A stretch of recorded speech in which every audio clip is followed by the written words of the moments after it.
let's talk a bit about the support for TradingView Charts. So as you can see here, you can have like custom TradingView Charts where you can leverage all of the features from TradingView, things like indicators and things like that.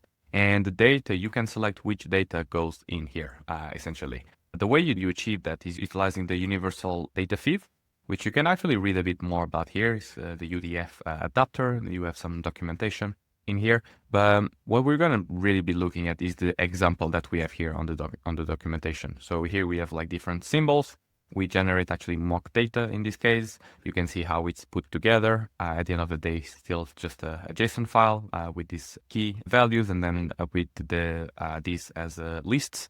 The values as lists, and then you have the UDF config. This is like what are the resolutions that we support, the time, the exchanges, support types, and things like that.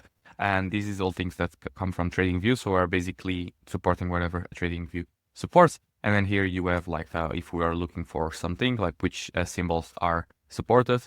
And yeah, and then here is the historical data, symbol, resolution from time.